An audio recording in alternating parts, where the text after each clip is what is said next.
Ions कैसे बनते हैं? मानते हैं कि कोई एक एटम है सिंपल सा, जिसके ये शेल्स होते हैं, जो ये आपकी दिख रही है, ये सारे आपके शेल्स होते हैं। लाइन से शेल्स आउटसाइड चलते रहते हैं और इसका जो यहाँ पर न्यूक्लियस होता है,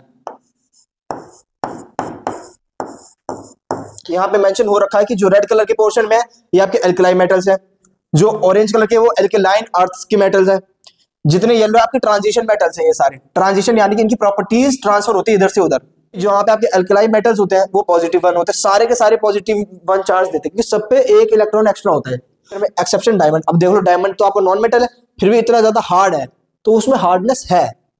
हेलो दोस्तों, स्वागत है आपका आपके YouTube चैनल K2S की टू सक्सेस अकेडमी में। शुरू करा हमने एक नया सफर क्लास 10 के बच्चों के साथ, जहां पे साइंस सब्जेक्ट है। आज हम तीसरे चैप्टर कवर करने जा रहे हैं। पिछले 2 चैप्टर हमने वन शॉट में ऑलरेडी कवर कर लिए। अगर आपने नहीं देखा है तो जाके जरूर देखें और उस पर अपना प्यार जरूर दिखाएं। तो चलिए स्टार्ट करते हैं। मेटल और नॉन मेटल जो हमारा चैप्टर है, मेटल्स क्या होता है, बहुत ही बेसिक इंटरेस्टिंग सा चैप्टर है, बहुत मजेदार चैप्टर है, आपको मजा ही आ जाएगा पढ़ के। इतना आसान चैप्टर है और काफी स्कोरिंग चैप्टर भी है। जो साइंस है उसमें केमिस्ट्री सब्जेक्ट के 2 चैप्टर हैं जो बहुत ज्यादा स्कोरिंग है। एक तो आपका मेटल नॉन मेटल जो काफी इजी भी है, दूसरा आपका कार्बोनेट्स कंपाउंड। कार्बोनेट्स कंपाउंड बहुत ज्यादा इंपॉर्टेंट है, उससे काफी ज्यादा क्वेश्चन भर भर के आते हैं, तो वो आप छोड़ के बिल्कुल नहीं जा सकते। तो उसकी बात हम करेंगे। पहले अभी जिस चैप्टर पे आए हैं उस पे फोकस करते हैं, मेटल एंड नॉन मेटल।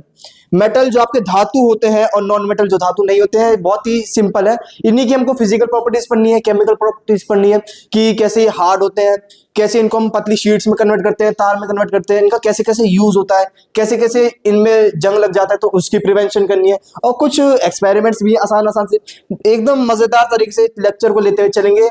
कोई टेंशन नहीं लेनी, सारे नोट्स हमने रेडी कर दिए हैं, ये भी आपको हमारे टेलीग्राम चैनल पे मिल जाएंगे। और मैं तो आपको यही कहूंगा कि आप नोट्स निकालने से अच्छा हाथ लिख के चले, क्योंकि जब आप खुद लिखते हैं ना तो वो चीज आपको याद रहती है। तो चलिए स्टार्ट करते हैं। मेटल्स क्या होते हैं? सबसे पहले एक ढंग का कलर ले लेते हैं।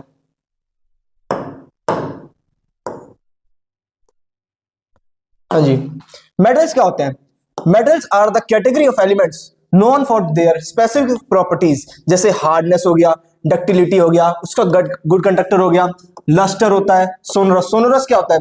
जो लस्टर तो आपका देखो शाइन में आ गया, सोनरस उसकी एक्स्ट्रा क्वालिटी है। डक्टिलिटी हो गई कि आपको वायर्स में कन्वर्ट करना है, मैलिबिलिटी हो गई कि आप शीट्स में कन्वर्ट करते हैं। ऐसी बहुत सारी प्रॉपर्टीज होती है जो ये प्रॉपर्टीज शो करते हैं, वो सारे मेटल्स। अब इसमें एक चीज चलेगी पूरे चैप्टर में, एक्सेप्शन। एक्सेप्शन से अच्छे से अच्छे बच्चे डर जाते हैं। एक्सेप्शन क्योंकि जो अच्छा खासा केस चल रहा होता है उसको तोड़ मोड़ के घुमा देता है पूरा। एक्सेप्शन वो चीज होती है कि आपने सारे फॉर्मूले लागू कर दिए, सारे केस लागू कर दिए, पर उनमें से एक आध चीज ऐसी निकलती है कि उस पर वो चीज लागू नहीं हो पा रही, तो आपका एक्सेप्शन केस आ जाता है। तो वो चीज काफी डिस्टर्ब करती है बच्चों को याद रखने में कि हर प्रॉपर्टी के साथ एक एक्सेप्शन जुड़ी रहती है। तो आसान तरीके से हम लेते हुए चलेंगे, आपको ज्यादा दिक्कत आएगी नहीं। इजी नोट्स बना रखे एकदम। आपके मेटल्स के एग्जांपल एक बार देख लेते हैं कि कॉपर हो गया, सिल्वर हो गया, आयरन हो गया, जिंक हो गया, ये सारे आपके मेटल्स होते हैं। मेटल्स जो ये सारी प्रॉपर्टी शो कर रही है, जो कठोर होते हैं, डक्टाइल होते हैं, गुड कंडक्टर, जो आपके हीट कंडक्ट कर लेते हैं, इलेक्ट्रिसिटी कंडक्ट कर लेते हैं, अपने अंदर से इलेक्ट्रॉन का फ्लो होने देते हैं, वो सारे आपके मेटल्स की कैटेगरी में आते हैं। Metals can be form positive ions by using electrons. अब आयंस की बात तो हमने पहले ही करी थी, जो हमारे एसिड वाला चैप्टर था उसमें हमने पूरे अच्छे से ब्रीफली समझा था कि हमारे आयंस क्या होते हैं। आयंस वो होते हैं जब कोई एटम या कोई एलिमेंट जब इलेक्ट्रॉन को गेन या डोनेट करता है तो उसके बाद जो उसके ऊपर चार्ज आ जाता है वो आपके आयंस होते हैं। पॉजिटिव चार्ज यानी कि अच्छा इंसान है, उसने इलेक्ट्रॉन डोनेट कर दिए। नेगेटिव चार्ज यानी कि वो बुरा इंसान है, उसने इलेक्ट्रॉन गेन कर लिए। तो वो होते हैं आपके आयंस फॉर्म होते हैं।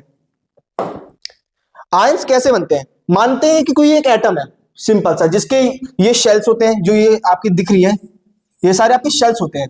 लाइन से शेल्स आउटसाइड चलते रहते हैं और इसका जो ये आपका न्यूक्लियस होता है, ये जितना भी आपका पोर्शन दिख रहा है आपको, ये आपका न्यूक्लियस होता है। न्यूक्लियस के अंदर आपका प्रोटॉन और न्यूट्रॉन ऑलरेडी मौजूद होते हैं। न्यूट्रॉन जो होता है आपका न्यूट्रल होता है, उस पर कोई चार्ज नहीं होता पर मास होता है। प्रोटॉन जो होता है उस पर चार्ज भी होता है, मास भी होता है। प्रोटॉन पॉजिटिवली चार्ज होते हैं और जो जितने आपके बचे इलेक्ट्रॉन, ये सारे नेगेटिवली चार्ज स्पीशीज होते हैं जो इसके शेल्स में पाए जाते हैं। अब आयंस कैसे फॉर्म होते हैं? हमने पढ़ा था कि आयंस में हम सिर्फ इलेक्ट्रॉन को ही डोनेट या गेन कर रहे हैं, हम प्रोटॉन को भी तो कर सकते हैं, न्यूट्रॉन को भी तो कर सकते हैं। पर ये जो आपका न्यूक्लियस होता है, इसके अंदर जो आपके प्रोटॉन और न्यूट्रॉन इतनी मजबूती से जुड़े होते हैं वंडरवॉल फोर्सेस की वजह से, जो आपका वंडरवॉल फोर्स है, ये आपका हायर क्लासेस में आप पढ़ेंगे कि कैसे इनके बीच में अट्रैक्शन होता है, तो ये ब्रेक नहीं हो पाते। अब जो बाहर की चीजें हैं उनको ब्रेक करना इजी है, वो इजीली ब्रेक कर सकते हैं, इसलिए बाहर से इलेक्ट्रॉन निकालना इजी है और गेन करना आसान है। अब आप इसको एक एग्जांपल के साथ समझे कि आपका कोई दोस्त है और वो रहता है दूसरे एरिया में, दूसरी गली में, आपका घर इस साइड है, और आज उसके पापा है घर पे, संडे का दिन है, संडे का दिन है, उसके पापा घर पे और आपको उसको बुलाना है बाहर खेलने के लिए। अब मुश्किल है, उसके पापा कह रहे कि तू कहीं नहीं जाएगा, तेरे को बाहर नहीं जाने देंगे, आज तू पढ़ाई करेगा सही से बैठ के घर पे। अब वो तो निकल नहीं पा रहा है। अब उसका दोस्त आता है घर के पास, थोड़ी दूर से उसको इशारे करता है कि भाई आजा आजा खेलने चल रहे हैं। वो मना करता है कि नहीं भाई, पापा आए घर पे। इसमें वो जो फादर का रोल कर रहा है वो आपका ये प्रोटॉन कर रहा है। प्रोटॉन और इलेक्ट्रॉन दोनों अपोजिट चार्जेस है। आपको पता है कि पॉजिटिव चार्ज और नेगेटिव चार्ज आपस में इंटरेक्ट करते हैं, एक दूसरे को अट्रैक्ट करते हैं, खींचते हैं, एक अट्रैक्शन चलता है मैग्नेटिक फोर्स की तरह। इनका भी एक इलेक्ट्रोस्टैटिक फोर्स होता है जिसकी वजह से ये बाहर नहीं निकल पाता, इलेक्ट्रॉन इसी के पास चक्कर काटते रहते हैं। तो वही फादर को रोल यहाँ पे प्रोटॉन कर रहा है कि नहीं, इलेक्ट्रॉन को हम जाने नहीं देंगे। इलेक्ट्रॉन आपका वही बच्चा है जो बुलाने जा रहा है, और जो उसका दोस्त है वो कोई रैंडम इलेक्ट्रॉन है, इलेक्ट्रॉन से चार्ज स्पीशीज है, वो कोई दोस्त जो आया आपका वो खींच रहा है इसे। मानो कि यहाँ पे मैं कोई पॉजिटिव एटम ला दे रहा हूं, यहाँ पे मैं कोई पॉजिटिव एटम ले आया, अब ये पॉजिटिव है, ये भी प्रोटॉन पॉजिटिव है। अब ये जो पॉजिटिव आयन है ये इलेक्ट्रॉन को खींचेगा अपनी साइड, और इसके फादर यहाँ बैठे हैं, ये मना करेंगे नहीं जाना। तो ये जितने एफर्ट्स मारेगा उस एफर्ट्स की वजह से जब ये इलेक्ट्रॉन खींच के बाहर आ जाएगा, निकल के आ जाएगा, यहाँ से निकलो, मानो कि निकल गया बाहर को, आउटसाइड जंप कर गया। जैसे उसने देखा कि अरे पापा की तो नजर ही नहीं है जरा सी, जैसे वो इधर देख रहा कि बाकी इलेक्ट्रॉन पे नजर मार रही है कि बाकी सारे कहाँ है, इतने में तो ये वाला निकल के भाग गया इसके साथ पेयर बना के। इसी तरीके से आयन फॉर्म होते हैं कि बाहर से इजीली इलेक्ट्रॉन हम निकाल सकते हैं, पर प्रोटॉन को निकालना बहुत ज्यादा मुश्किल होता है, क्योंकि न्यूक्लियस जो है वो इतनी टाइटली बॉन्ड होता है, इसलिए प्रोटॉन निकलता नहीं जल्दी से, इलेक्ट्रॉन इजीली निकल जाता है। इसलिए जितने आयंस फॉर्म होते हैं वो इलेक्ट्रॉन के ही गेन करने से या फिर डोनेट करने से होते हैं।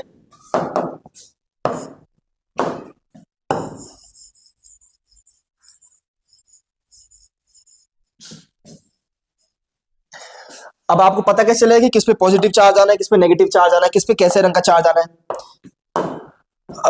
अब देखते हैं, जैसे कि जो आपके एल्कलाइज मेटल्स होते हैं, जो आपकी पीरियोडिक टेबल होती है, इस साइड में आते हैं पहले। ये जितने भी आपके एल्कलाई मेटल्स होते हैं, यहाँ पे मेंशन हो रखा है कि जो रेड कलर के पोर्शन में है ये आपके एल्कलाई मेटल्स हैं, जो ऑरेंज कलर के वो एल्कलाइन अर्थ के मेटल्स हैं, जितने येलो आपके ट्रांजिशन मेटल्स हैं, ये सारे ट्रांजिशन यानी कि इनकी प्रॉपर्टीज ट्रांसफर होती है, इधर से उधर चेंज हो रही होती है। बाकी आपका बेसिक मेटल्स हो गए, सेमी मेटल्स हो गए। और फिर यहाँ आते आते जब आप इस साइड पे पहुंचते हैं तो यहाँ पे आपके नॉन मेटल्स आने लगते हैं, फिर एंड में आपके नोबल गैसेस आ जाते हैं। जितनी भी आपकी लास्ट कैटेगरी है ये सारे आपके नोबल गैसेस आ जाते हैं, ये सारे गैसेस के फॉर्म में आते हैं। ये लिक्विड और नॉन मेटल आते हैं, बाकी ये ट्रांजिशन मेटल और ये आपका एल्कलाई और एल्कलाइन मेटल्स होते हैं।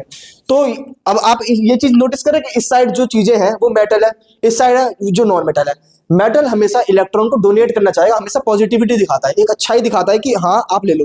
और जितने भी नॉन मेटल्स होते हैं वो इलेक्ट्रॉन गेन करता है, नेगेटिव चार्ज लाते हैं। नॉन मेटल्स हो गए आपके लिक्विड फॉर्म में हो गए, एक्वस फॉर्म में, गैसेस फॉर्म में हो गए, वो हमेशा नेगेटिव चार्ज लाते हैं। अब चाहे आपका मानते हैं यहाँ पे सोडियम लिया हमने, सोडियम हमेशा एक इलेक्ट्रॉन डोनेट करता है और Na+ बनाता है। आपका मैग्नीशियम ले लेते हैं, आपका मैग्नीशियम हो गया, मैग्नीशियम आपका 2 इलेक्ट्रॉन डोनेट करता है और Mg2+ बनाता है। अब आपको कंफ्यूजन होगी कि सर हमें कैसे पता चलेगा कि कौन सा प्लस बन रहा है, कौन सा 2+ बन रहा है, कौन सा 3+ बन रहा है? उसके लिए यहाँ पे हमने शेल्स मेंशन कर दिए हैं कि जो आपकी इलेक्ट्रॉनिक कॉन्फ़िगरेशन होती है 4 हिस्सों में डिवाइडेड होती है, KLMN। उसमें जो आपके इलेक्ट्रॉन्स होते हैं वो ऐसे डिस्ट्रीब्यूट किए जाते हैं कि बाहरी सेल से, अंदरूनी सेल से बाहरी सेल्स तक कैसे कैसे इलेक्ट्रॉन्स है। अब जो आपका ये पहला शेल पड़ा, ये वाला, ये आपका पहला शेल है, ये आपका K वाला शेल है, ये आपका आगे L, ऐसे करते करते जो अगला आएगा वो आपका आ जाएगा M, फिर अगला आपका आ जाएगा N। तो आपका K शेल जो होता है उस पे हमेशा, चाहे कोई भी एटम हो, कोई भी एलिमेंट हो, कोई भी मॉलिक्यूल हो, कोई भी कंपाउंड हो, उसमें जो एटम मौजूद है उसके K शेल में हमेशा सिर्फ 2 ही इलेक्ट्रॉन मौजूद होते हैं। उसके बाद इलेक्ट्रॉन्स की संख्या बढ़ती हुई चली जाती है, उसके बाहर वाले L पे आपके 8 इलेक्ट्रॉन्स होंगे, M पे आपके 8 इलेक्ट्रॉन्स होंगे, जिसको हम इस तरीके से फिल करते हैं जिससे हमको पता चलता है कैसे कि पॉजिटिव चार्ज आना है, कैसे नेगेटिव चार्ज आना है, वैलेंसी कैसे बनती है। जैसे कि हम मानते हैं हाइड्रोजन यहाँ पे दे रखा है, हाइड्रोजन का symbol H, atomic number 1, number of electron 1। अब जो हाइड्रोजन में नंबर ऑफ इलेक्ट्रॉन है वो 1 है, तो चलिए स्टार्ट करते हैं पहले शेल से। के में हमने भर दिया एक इलेक्ट्रॉन, बस 2 की क्षमता है, एक ही इलेक्ट्रॉन है, पहला भर दिया, वैलेंसी क्या हो गई इसकी 1 हो गई। नेक्स्ट आपका है हीलियम। हीलियम में आपका He सिंबल है, atomic number 2, number of electron 2। तो अब 2 भरना चालू करते हैं, पहला जो के शेल है उसमें 2 भर देते हैं, उसके बाद इलेक्ट्रॉन खत्म ही हो गए, तो 2 भर दिया, तो इसका मतलब इसकी वैलेंसी बची ही नहीं। अगर सेल कंप्लीट हो चुका है पूरा, उसमें और इलेक्ट्रॉन भरने की जगह नहीं है और इलेक्ट्रॉन भी कंप्लीट हो चुका है, यानी कि वो स्टेबल हो गया है। अब उसको बाहर निकालना बहुत मुश्किल है, ज्यादा एनर्जी मारनी पड़ेगी। मानो कि यहाँ पे दूसरा शेल होते ही नहीं, यहाँ पे मानते हैं जैसे कि ये जो आपका आउटर शेल है ये वाला होता ही नहीं, यहाँ पे ये वाला शेल होता ही नहीं, यहाँ पे बस ये वाला होता है सिंपल। तो जो फादर है उनकी नजर तो इजीली पड़ती ना। अब जो पीछे छुपे हुए बच्चे हैं ये वाले, ये पीछे छुपे हुए हैं, तो इन पर नजर कम जा रही है। जैसे बैक बेंचर होते हैं ना, कि बैक बेंचर को शरारती क्यों कहता है, कि टीचर की नजर वहां तक कम जाती है, जल्दी से नहीं आती। जो फ्रंट बेंच पे बैठे हैं उन पे नजर जल्दी पड़ती है, तो उन पे ज्यादा ध्यान जाता है। जो पीछे बैठे उन पे ज्यादा ध्यान नहीं जाता, जो पीछे बैठे वो ज्यादा मस्ती करते हैं। उसी हिसाब से जो पीछे छुपे हुए इलेक्ट्रॉन होते हैं उन पे ये ताकत कम लगा पाते हैं पॉजिटिविटी चार्ज की वजह से, तो उनको निकालना आसान है। इसलिए पहले बाहर से इलेक्ट्रॉन निकलता है, उसके बाद अंदर वाले शेल तक पहुंचता है। अब आपको अगर अंदर वाले शेल से निकालना है तो फिर ज्यादा एफर्ट डालने पड़ेंगे, दोस्त को ज्यादा मेहनत करनी पड़ेगी निकालने के लिए, तो ज्यादा ही घर के अंदर घुस के बैठा है, इसको तो खींच के लाना पड़ेगा। इसलिए जो कंप्लीट हो जाते हैं, जिन पर कंप्लीट नजर पड़ रही है इनके फादर की, वो स्टेबल हो जाते हैं टोटली।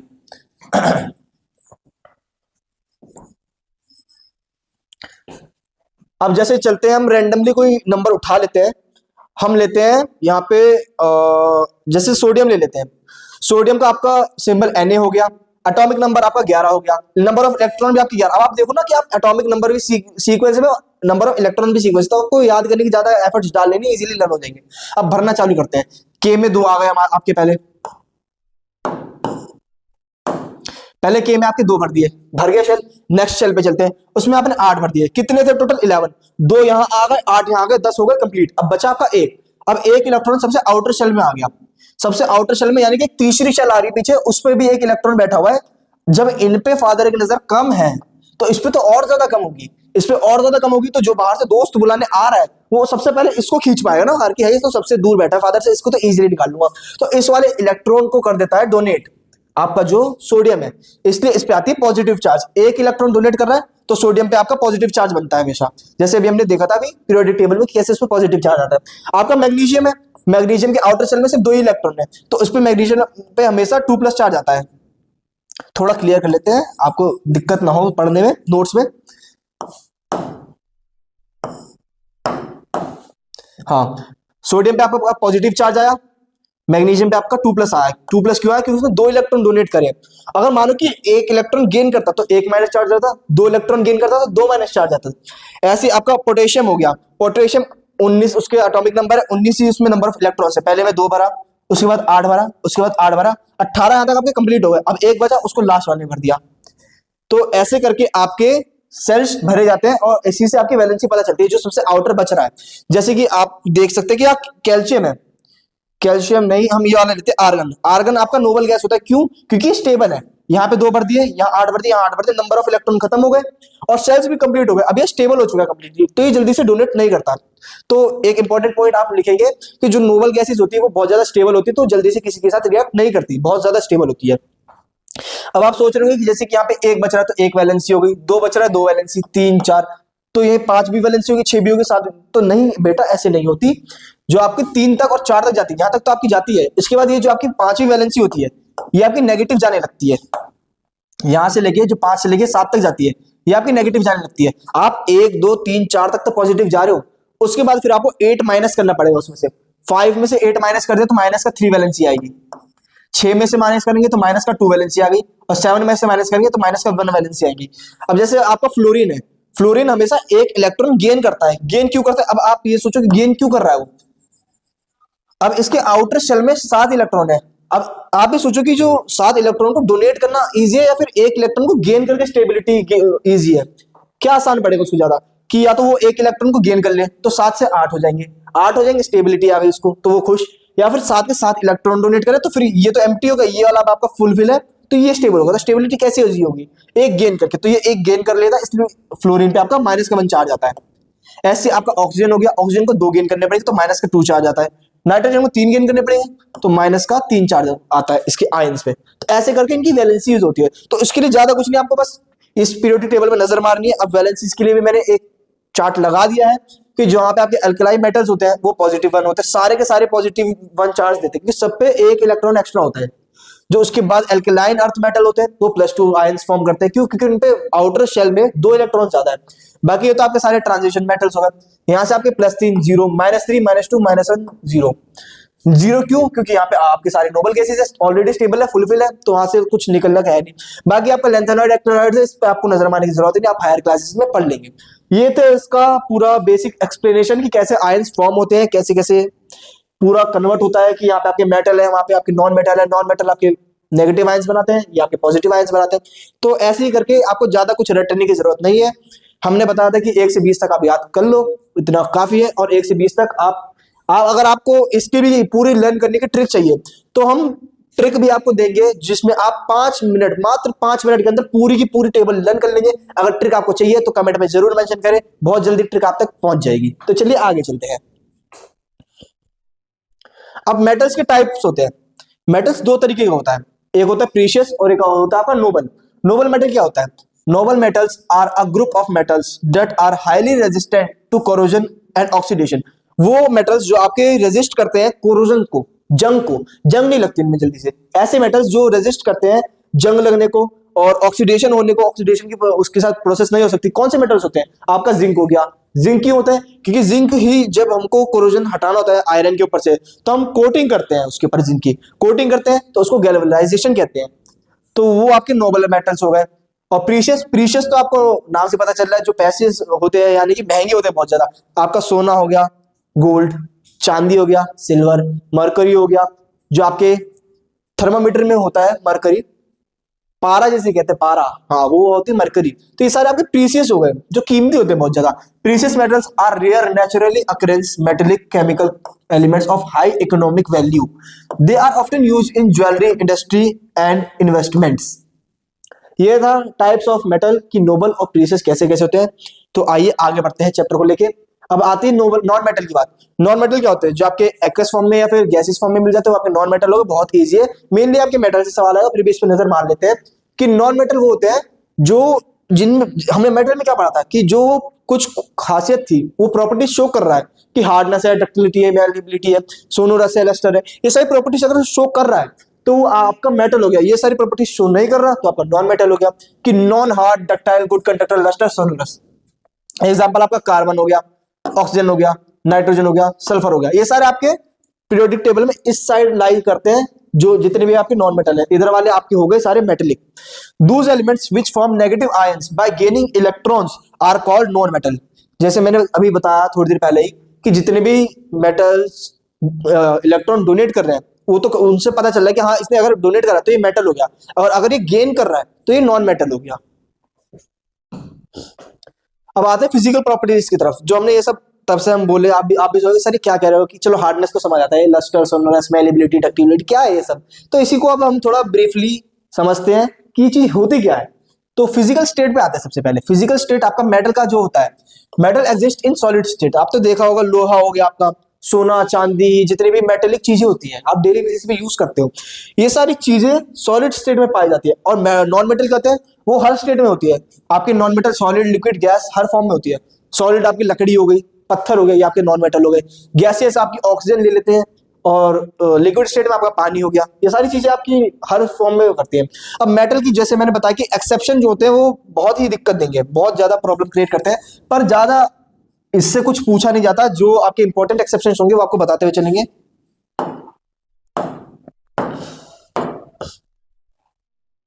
हाँ चलिए, ये आपके एक्सेप्शंस हैं कि गैलियम और सीजियम जो होता है, होते तो वो भी सॉलिड है, सारे मेटल सॉलिड होते हैं, पर ये जो 2 एलिमेंट्स हैं ये सॉलिड तो होते हैं पर इस पर्टिकुलर टेम्परेचर के नीचे सॉलिड होते हैं। अगर ये इसके नीचे चले गए तो इसकी सॉलिडनेस बनी रहेगी, और जैसे ही 30 डिग्री या फिर सीजियम का आपका 28.5 डिग्री सेल्सियस पार करता है तो ये लिक्विड फॉर्म में कन्वर्ट हो जाते हैं। तो ये इनका एक लिमिट है कि इस टेम्परेचर के नीचे ही सॉलिड रहेंगे। तो नॉर्मली रूम टेम्परेचर पे ही सॉलिड रहते हैं, उससे ज्यादा अगर ये ज्यादा गर्मी मिलेगी, इनको टेम्परेचर दे दिया या धूप में ले गए तो ये पिघल जाते हैं इजीली। अगर आपको आता है lustre, metal have a shining surface, जो चमक होती है। आपने देखा होगा जो चांदी होता है, सोना, तो इतना ज्यादा क्यों चमकता है? क्योंकि वो बहुत ज्यादा लस्टर होता है, उसमें बहुत ज्यादा लस्टरस होती है। नॉन मेटल में नहीं होती, लैक ऑफ लस्टर होता है। अब मेटल में जो आपके लस्टर होते हैं उनका आपका एक्सेप्शन बनता है कि जो आपका एल्यूमिनियम और मैग्नीशियम है वो व्हाइट कलर का है, आपका गोल्ड येलो कलर का है, कॉपर आपका रेडिश ब्राउन कलर का होता है। शाइनी सरफेस तो होती है, पर एक्सेप्शन ये है कि वो शाइनीनेस नहीं है जो आपका एल्यूमिनियम मैग्नीशियम होगा, वो तो पाउडरी हो जाता है, सफेद सफेद एकदम।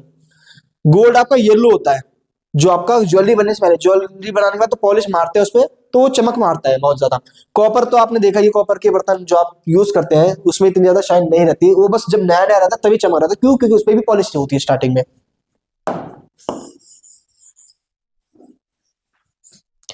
बाकी आपका अगला आता है कि नॉन मेटल में भी एक्सेप्शंस होते हैं। नॉन मेटल में कौन से एक्सेप्शंस होते हैं?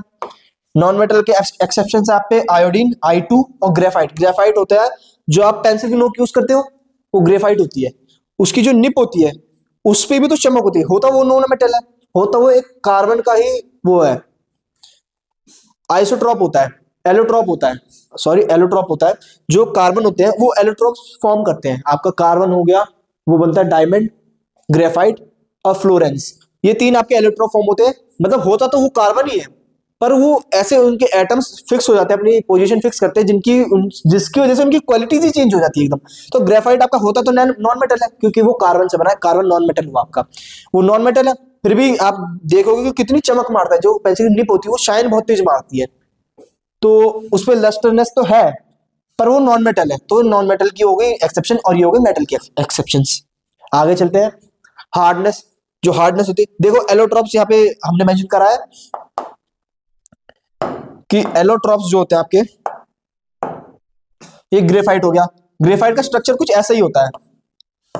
पेंसिल की निप हो गई, तो पेंसिल की निप में ये सिंपली ऐसे ग्रेफाइट जो होती है आपकी ऐसे स्ट्रक्चर होता है, वो उसको जूम करके एटम्स दिखा रखे कैसे वो फिक्स होते हैं। बाकी आपका डायमंड हो गया। अब देखो कि कहाँ ग्रेफाइट और कहाँ डायमंड। ग्रेफाइट जो आपकी पेंसिल की निप होती है कितने आराम से आप दबाओ टूट जाती है, और डायमंड कितना ज्यादा हार्डेस्ट नॉन मेटल है आपका वर्ल्ड में डायमंड, उन हार्डेस्ट नॉन मेटल्स में काउंटिंग में आता है वो।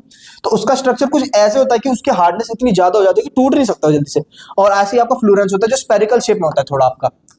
तो ये सारे आपके कार्बन के इलेक्ट्रॉन्स हैं कि हाँ, है तो कार्बन के ही बने तीनों, पर उनमें एटम्स जो ऐसे फिक्स हो गए पोजीशन लेके, उसके बाद उनको तोड़ना या फिर इजी बहुत ज्यादा या फिर बहुत ज्यादा मुश्किल हो जाता है। तो वही आपका हार्डनेस में आता है कि मेटल्स होते हैं मेनली हार्ड होते हैं।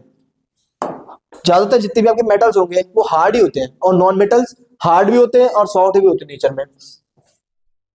Metals they are hard in nature. Exception इसकी क्या बनती है कि लिथियम, सोडियम, रूबिडियम, सीजियम और फ्रांसियम, ये सारी चीजें जितनी भी हैं आपकी, ये है तो आपकी मेटल ही, ये सारी अल्कलाई मेटल्स आती है। लिथियम आपको याद है कि आपने फर्स्ट पीरियोडिक टेबल में फर्स्ट लाइन में लाई करती है। सोडियम हो गया, वो भी इतनी हार्ड नहीं होता, होता वो भी मेटल है। पोटेशियम, रूबिडियम, सीजियम और फ्रांसियम, ये सारी चीजें आपके हार्ड कम होते हैं। एक रेयर जो पूरा अच्छे से मेटल होता है, लोहा जो होता है, उसके मुकाबले कम हार्डनेस होती है इनकी। और जो आपका नॉन मेटल हो गया वो सॉफ्ट होते हैं नेचर में। Exception diamond. अब देख लो डायमंड तो आपका नॉन मेटल है, फिर भी इतना ज्यादा हार्ड है, तो उसमें हार्डनेस है, तो ये इसका एक्सेप्शन हो गया। तो ये बहुत इजी वाले एक्सेप्शन है जिसको आपको रटने की जरूरत भी नहीं है, मेरे ख्याल से इजीली लर्न हो जाएंगे। इसके आप दो याद कर लो, लिथियम और सोडियम, आसानी से याद हो जाएगा, नाम तो आपको याद ही है। और डायमंड याद करने की जरूरत ही नहीं आ रही, तो बहुत ही बेसिक है। डक्टाइल। डक्टाइल क्या होता है? डक्टाइल एक ऐसी प्रॉपर्टी है कि किसी भी मेटल को हम वायर में कन्वर्ट करते हैं। जो हमारे घरों में तार यूज होता है वो कितना ज्यादा डक्टाइल है, कितनी ज्यादा उससे वायर खींच सकती है, कितनी ज्यादा उसको एक स्ट्रेट लाइन में उसके एटम्स को ला सकते हैं पतला करके कि वो वायर में फॉर्म हो जाए। तो मेटल्स को हम ला सकते हैं, नॉन मेटल को नहीं ला सकते। आप लकड़ी को वायर बना सकते हो? नहीं बना सकते। क्यों? वो नॉन मेटल है। पर एक आप लोहे को पिघला के, खींच के, मार के, थोड़े से पीट के आप एक वायर फॉर्म कर सकते हो। तो उसकी डक्टिलिटी हो गई, उसकी प्रॉपर्टी हो गई कि हाँ मेटल्स करते हैं डक्टिलिटी शो, वायर में फॉर्म हो जाते हैं। नॉन मेटल नहीं करते, लैक ऑफ डक्टिलिटी होती है। नॉन मेटल कोई सा भी आपका नहीं करता। सबसे ज्यादा डक्टिलिटी कौन शो करता है आपका? सबसे ज्यादा इजीली वायर किस चीज में कन्वर्ट होता है आपका? जो गोल्ड हो गया या सिल्वर हो गया, उसकी बहुत हाई होती है डक्टिलिटी। तो एग्जाम में आपसे पूछ सकते हैं कि ऐसे कौन से एलिमेंट्स है, तो आप कह सकते हो कि हाँ वो प्रीशियस मेटल्स होते हैं जो डक्टिलिटी बहुत ज्यादा होती है जिनकी। तो एक इंटरेस्टिंग सी बात है कि आपका जो गोल्ड होता है ना, सोना, सोना 1 ग्राम का सोना जो होता है उसको आप वार में इतना पतला कन्वर्ट कर सकते हो, इतना पतला कन्वर्ट कर सकते हो कि वो 2 किलोमीटर लंबा तार बन सकता है इजीली, 1 ग्राम सोना सिर्फ। तो वो काफी इंटरेस्टिंग चीजें हो सकता है आपके टीचर ने बताया हो कि आपका जो 1 ग्राम का गोल्ड होता है उसको हम 2 किलोमीटर तक के लंबे तार में कन्वर्ट कर सकते हैं। तो देख रहे हो कि कितनी ज्यादा अच्छी प्रॉपर्टी डक्टिलिटी सोने के लिए। चांदी भी होता है, चांदी का थोड़ा कम होता है इसके मुकाबले। टेंसाइल स्ट्रेंथ, टेंसाइल आपका हो गया लचीलापन, लचीलापन जो होता है किसी भी उसका सब्सटेंस का।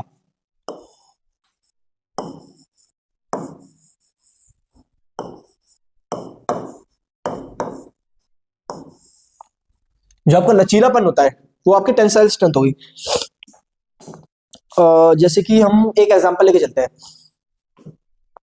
आप एक काम करना, घर पे लोहे की रॉड होगी, कोई ना कोई सरिया होता है, जो कोई भी लोहे की रॉड होती है रैंडमली, उसको लेना और एक इलास्टिक को लेना जो रबड़ होती है खींचने वाली, सिंपल इलास्टिक लेना। और घर में किसी को भी रैंडमली पूछना कि इन दोनों में से ज्यादा लचीला कौन है, ये रबड़ ज्यादा लचीली है या फिर ये लोहा ज्यादा लचीला जो इतना सख्त है, मुड़ता ही नहीं है, खिंचता ही नहीं है बिल्कुल ही, उनमें से ज्यादा कौन सा है। तो आपके घर वाले कहेंगे कि ये जो रबड़ है ये ज्यादा इलास्टिक है, उसकी टेंसाइल स्ट्रेंथ ज्यादा है। पर वो गलत होता है, नहीं, जो आपका लोहा होता है, जो आपका मेटल होता है, उसकी टेंसाइल स्ट्रेंथ बहुत ज्यादा होती है। पर ये चीज जब आप बोलोगे घर वाले से तो आपको क्या होता है, सुना दे कि अरे कैसी बातें कर रहा है, क्या पढ़ रहा है ये लड़का, साइंस पढ़ रहा है, क्या पढ़ रहा है कि लोहे को बता रहे हैं ज्यादा लचीला और रबड़ कम लचीली है। ऐसा नहीं होता। पर जी हाँ, मेटल जो होता है उसकी टेंसाइल स्ट्रेंथ ज्यादा होती है।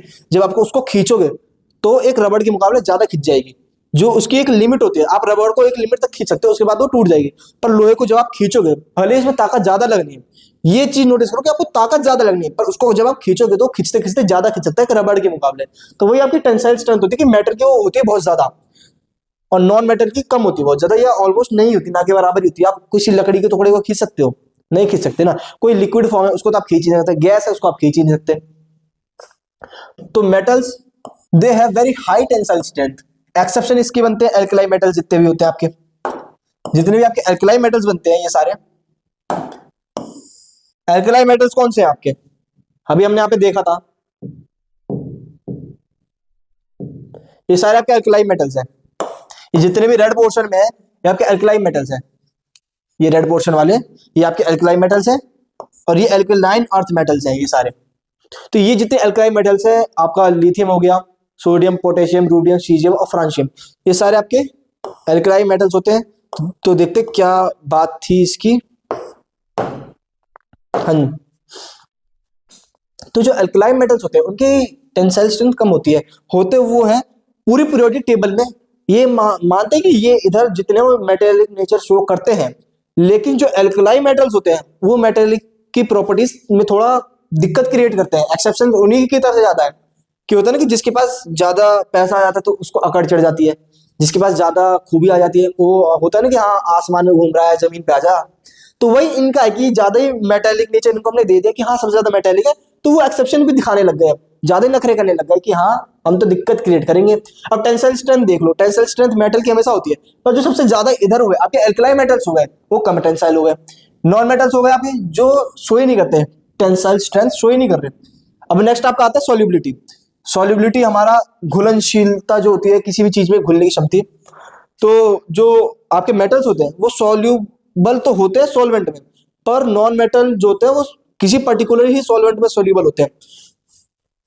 जो ऐसे आपके नॉन मेटल हो गए, नॉन मेटल पर्टिकुलर सॉल्वेंट में ही डिसॉल्व हो सकते हैं, जैसे कि आपका ऑयल हो गया, ऑयल आपका नॉन मेटल है, पानी में डिसॉल्व नहीं होता, पर आपको किसी और सॉल्वेंट में उसको अगर आप डिसॉल्व करो तो हो जाता है। कैसे हो जाता है, आप तेल को आप पेट्रोल में करो वो तो मिल जाएगा, ऐसे डीजल में करो वो मिल जाएगा। तो पर्टिकुलर सॉल्वेंट में डिसॉल्व करने से वो नॉन मेटल सॉल्युबल हो जाते हैं और मेटल्स किसी भी सॉल्वेंट में डिसॉल्व हो जाते हैं इजीली। अब आप सोचोगे कैसे सर, आप लोहे को पानी में डाल दो कहाँ डिसॉल्व हो रहा है, होता है।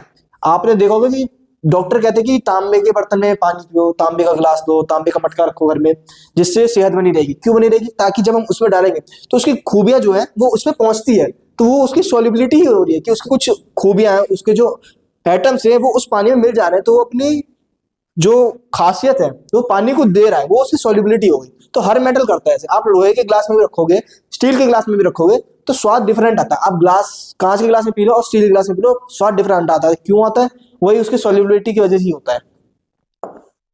नेक्स्ट आपका मेल्टिंग पॉइंट और बॉइलिंग पॉइंट हो गया।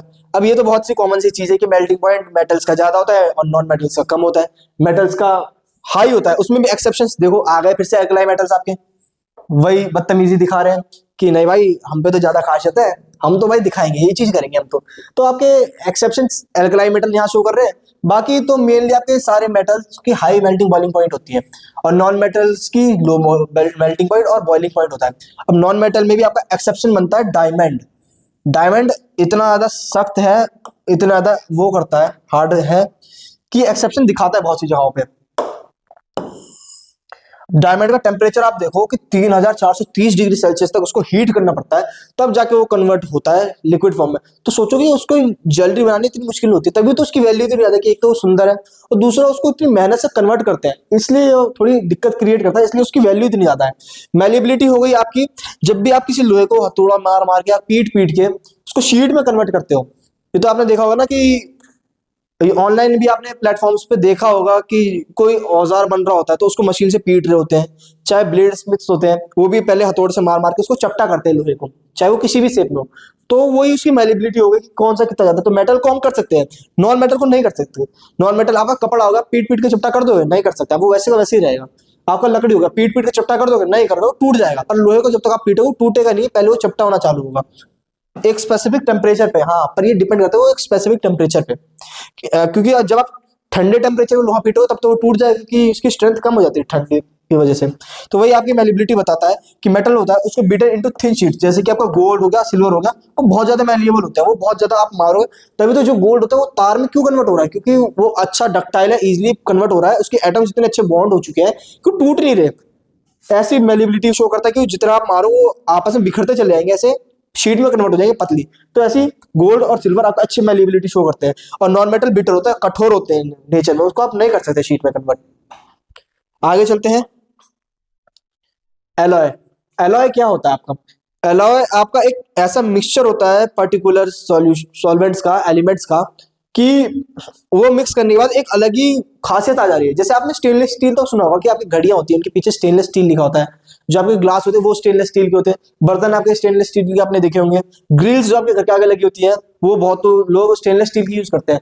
क्यों यूज करते हैं? क्योंकि नॉर्मल जो आयरन की यूज करें उसमें जंग लग सकती है बहुत कुछ एक टाइम के बाद, पर स्टेनलेस स्टील पे नहीं लगती इतनी जल्दी। क्यों? क्योंकि उसकी खासियत बढ़ गई, उसमें हमने ऐसे एलिमेंट्स मिला के उसको बनाया, ऐसा वो मिक्सचर है कि उसकी खासियत इतनी ज्यादा हुई, वो सब चीजें वो करेगा। जैसे कि हम एग्जांपल लेते हैं, ये अ मिक्सचर ऑफ टू और more elements were at least one is a metal. हाँ, ये चीज इंपॉर्टेंट है, ये चीज हम मार्क करेंगे कि जो आपके मिक्सचर्स बनते हैं उनमें से कम उस एलॉय में एक तो मेटल होना ही चाहिए, तभी तो उसकी मेटेलिक प्रॉपर्टी शो होगी। अब ऐसे तो आप लिक्विड लिक्विड मिला के एलॉय बना रहे हो, ऐसे थोड़ी होता है, एक तो मेटल होना चाहिए। आपका स्टेनलेस स्टील हो गया, उसमें आपका निकल, कॉपर और आयरन होता है। नॉन मेटल स्टेन में आप क्या ही करो, वो कोई एलॉय थोड़ी फॉर्म करेगा कि गैस आप मिला रहे हो तो वो बन रहा है, एलॉय बन रहा है, लिक्विड मिला के एलॉय नहीं होता। पर इसमें भी एक्सेप्शन बनता है कि जो आपका ये है कार्बन एक वो बनाता है, एलॉय फॉर्म करता है, जिंक और निकल के साथ मिलके आपका जर्मन सिल्वर बनाता है। आपका एक सेकेंड, हाँ ये रहा,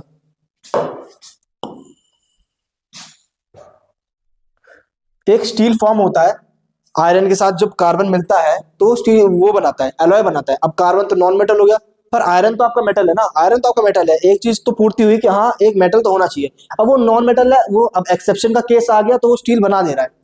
बाकी एक एग्जांपल आपका ये है कि जर्मन सिल्वर है, जो कॉपर, जिंक और निकल को लेके बन रहा है। कॉपर, जिंक और निकल को लेके जो आपका एलॉय फॉर्म होता है उसका जर्मन सिल्वर है। अभी हम आगे जाके कुछ इंपॉर्टेंट एलॉयज देखेंगे, उनका नाम देखेंगे कि कुछ और एलॉय होते हैं आपके एग्जाम में पूछे जा सकते हैं, कि एग्जाम्पल में पूछ ले कि दो तीन एलॉय के नाम बताओ और बताओ कि ये कैसे कैसे होकर क्रिएट होते हैं। तो ये चीज भी आपको ध्यान रख के जानी है। बाकी आपकी कंडक्टिविटी होती है, जो आपकी थर्मल और इलेक्ट्रिक कंडक्टिविटी, ये तो बहुत ही बेसिक है कि लोहा आप जब कहीं बिजली वाली जगह पे टच कर दो तो करंट आपको मार देगा, पर उसी जगह किसी लकड़ी की चीज को या किसी और नॉन मेटेलिक चीज को रखो तो नहीं मारेगा। क्यों? क्योंकि जो मेटल होते हैं उसमें आयंस होते हैं फ्री, तो आयंस फ्री हो गए, इजीली इलेक्ट्रॉन ले लेंगे, डोनेट करते हैं, इधर से लेंगे इधर से डोनेट करते हैं, तो इलेक्ट्रॉन का ट्रांसफर हो रहा है ऐसे करते करते, यहाँ से ऐसे इलेक्ट्रॉन आ रहे हैं, इधर से एग्जिट करके जा रहे हैं, तो वो फ्लो हो रहा है, रास्ता बन गया। अभी यहाँ पे बिजली जैसे दौड़ रही है बहुत ज्यादा, अब उनको रास्ता नहीं मिल रहा निकलने के लिए, जैसे उसको रास्ता मिला तो यहाँ से लेके बड़ी तेजी में गुजरना चालू कर देंगे कि हाँ उनको भी भाई खुलापन चाहिए थोड़ा सा, वहां पे भीड़ भड़का हो रखा है, ये ऐसे निकल जाएंगे तो फ्लो होता है, इसलिए करंट हमको लगता है। नॉन मेटल में फ्री इलेक्ट्रॉन्स नहीं होते, वो आयंस में होता ही नहीं है, वो सॉलिड स्टेट होते हैं बहुत ज्यादा, इसलिए उसमें इलेक्ट्रिसिटी कंडक्ट नहीं होती। Metals they are generally good conductor of heat and electricity, और non metals they are generally not a good conductor of heat and electricity. अब ये तो पूरा एक्सप्लेन तो कर ही दिया कि कैसे नॉन मेटल तो नहीं करते कंडक्ट, और मेटल करते हैं क्योंकि आयंस की वजह से, उसमें आयंस फ्री है तो इलेक्ट्रॉन ले रहे हैं आगे ट्रांसफर कर दे रहे हैं, इसलिए इलेक्ट्रॉन का फ्लो हो रहा है, जिसकी वजह से आपको इलेक्ट्रिसिटी महसूस हो रही है, जिसको आप कहते हो कि करंट लग रहा है आपको। तो आई थिंक लेक्चर ज्यादा बड़ा ना हो, हम इसको दो पार्ट में करते हैं कन्वर्ट। फिजिकल प्रॉपर्टीज आज हमने कवर कर ली है, केमिकल प्रॉपर्टीज हम नेक्स्ट लेक्चर में करेंगे। अगर ये लेक्चर आपको अच्छा लगा हो तो हमारे साथ जुड़े रहिए, और बेल आइकन को जरूर प्रेस कर देना सब्सक्राइब करने के बाद, और अपने दोस्तों का भी थोड़ा भला कर दो, क्या पता तभी तो टक्कर होगी, तभी तो मजा आएगा। बाकी लेक्चर अच्छा लगा हो तो आप लाइक करो, और अपना प्यार कमेंट में जरूर दो। कोई चीज कमी लगी हो, कोई चीज एक्स्ट्रा ऐड करनी हो, या फिर कोई नया लेक्चर आपको आगे चाहिए, तो आप जरूर हमको कमेंट में बताएं, हम जरूर उस पर काम करेंगे। और ऐसी अमेजिंग लेक्चर्स के साथ जुड़े रहने के लिए जुड़े रहिए हमारे चैनल के साथ, की टू सक्सेस अकेडमी के साथ। Thank you.